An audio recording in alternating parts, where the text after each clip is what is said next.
Alors, on en arrive finalement au nouveau message du PNNS 4. Si on regarde bien, ils ont beaucoup simplifié les choses. Tout cela pour que la population en général, rappelez-vous, on est sur de la promotion à la santé, donc on s'adresse à la population en général, qu'elle soit malade ou non malade, dans le but d'éviter l'incidence de maladies, l'augmentation de l'incidence de certaines maladies. Et donc, dans le but que les personnes se mettent à consommer plus de fruits et légumes, bougent plus, soient moins sédentaires, mangent moins de viande, etc., etc., il y a 3 grands messages. Augmenter, aller vers et réduire. Donc augmenter, bien évidemment, les fruits et légumes, augmenter la consommation des légumineuses, on en a parlé, des fruits à coque, la famille des oléagineux qu'ils ont créés, et puis l'activité physique, bien sûr, et puis quelque chose qui est un petit peu transversal finalement, c'est le fait maison. Donc ce qui veut dire que par opposition, c'est d'acheter un petit peu moins transformé. Dans le aller vers, c'est quoi? C'est aller vers une consommation de produits plus complets, moins raffinés, ce qui veut dire qu'on n'est pas sur une transition alimentaire de tout supprimer ce qui est raffiné, mais d'introduire des aliments plus complets dans notre alimentation,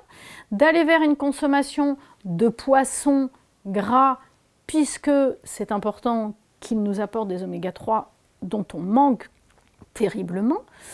de consommation de matières grasses végétales qui apportent pareil des acides gras insaturés, huile d'olive, huile de colza, mais huile de colza qui n'est pas dénaturée bien sûr, une consommation de produits laitiers, non allégés, des vrais produits laitiers, et puis de façon transversale, encore et toujours, au même titre que le précédent message, c'est d'aller vers une consommation d'aliments de saison, locale, en production locale, qui fait que on évite un petit peu les désagréments environnementaux et bien évidemment d'aller vers une consommation d'aliments peut-être un petit peu plus bio.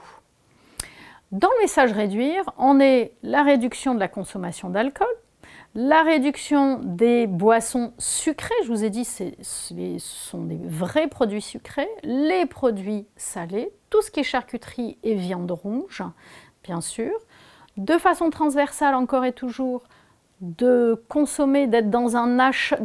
des habitudes de consommation de produits le moins transformés possible, mais qui répondent aux règles du Nutri-Score, de réduire les consommations de Nutri-Score D et E, et bien évidemment de réduire notre temps passé assis, c'est-à-dire de réduire notre temps de sédentarité. On a d'une part l'augmentation de l'activité physique et d'autre part de réduire notre sédentarité. Et bien évidemment, si vous voulez avoir des outils complémentaires, vous pouvez aller sur mangerbouger.fr. Il y a un onglet « La fabrique à menus » qui peut vous aider dans la composition de vos menus.